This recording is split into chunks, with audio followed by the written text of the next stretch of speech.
1월 19일 목요일 대놀뉴스를 전해드리겠습니다. 제75회 치과의사 국가시험이 지난 13일 전국 6개 지역 7개 시험장에서 치러진 가운데 올해는 총 759명이 응시 원서를 접수한 것으로 확인됐습니다. 특히 이번 시험부터는 CBT 방식이 도입됐으며 이에 응시생들은 긍정적인 반응을 보였습니다. 치근 천공이 의심되는 초진 환자에게 CT 촬영을 해 청구액이 삭감됐다가 해당 진단 과정의 타당성에 대한 이의 제기로 요양급여비를 뒤늦게 인정받은 사례가 나왔습니다. 파스텔 치과의원 송창규 원장은 이 같은 내용을 밝히며 이번 결과는 근관치료 CT 촬영에 대한 현장 의료진의 판단이 존중된 사례로 기록돼 이에 대한 요양급여비 적용 기준을 합리적으로 개선하는 데 도움이 되길 바란다고 전했습니다. 한국방사선의학재단이 공지한 2023년 진단용 방사선 안전관리 책임자 교육계획에 따르면 올해 보수교육은 11월과 12월에만 실시되는 가운데 교육 인원 또한 1회당 500명으로 제한된다는 내용이 담겨 있습니다. 일부 개원가에서는 치과의사의 방사선 교육이 축소되거나 제한을 두는 것이 아니냐는 우려가 제기됐으며 방사선의학재단은 이는 치과 방사선 교육기관 확대에 따른 교육 프로그램 분배를 위한 조치라고 밝혔습니다.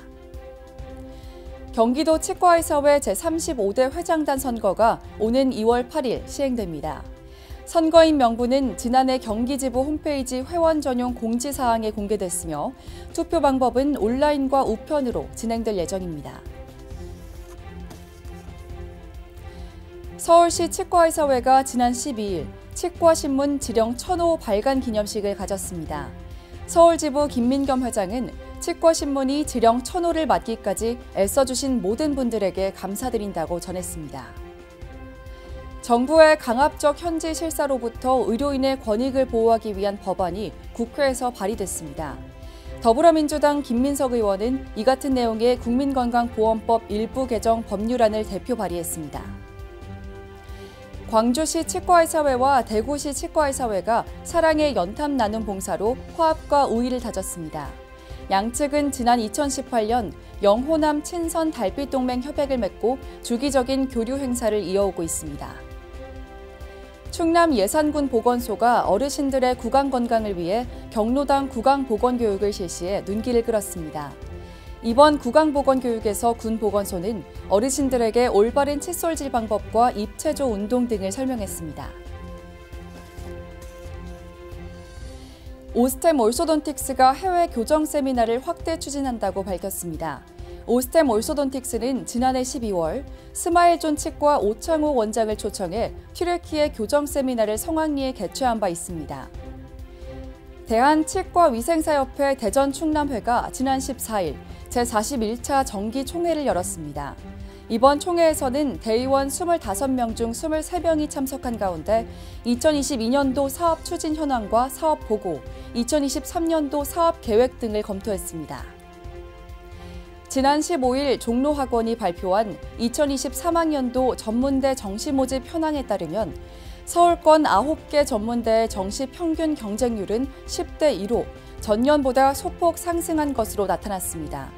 특히 삼육보건대와 서울여자간호대가 경쟁률 1, 2위를 차지하며 보건의료와 간호계열이 강세를 보였습니다. 식품의약품안전처가 최근 업무 보고를 통해 마약류 오남용을 사전 차단하는 예방체계를 강화하겠다고 발표했습니다. 식약처의 해당 계획에는 마약류 진통제나 프로포폴이 우선 검토 대상이 될 전망입니다. 대놀뉴스는 치과인 여러분의 제보를 기다립니다. 경조사, 인사동정, 봉사활동, 각종 행사 소식 등 치과계에 공유할 어떠한 소식도 좋습니다. 화면에 보이는 이메일이나 전화, 카카오톡 채널에 제보해 주시면 대놀뉴스에 반영 가능하고 우수 제보자에겐 소정의 상품도 드리겠습니다. 이상으로 대놀뉴스를 마칩니다. 고맙습니다. 곰탕은 8,000원. 특곰탕은 만원? 특곰탕은 뭐가 다른겨? 뭐가 달라서 다르겠쥬. 임플란트 하면 좋은겨? 뭐가 달라도 다르겠죠. 오스템 임플란트.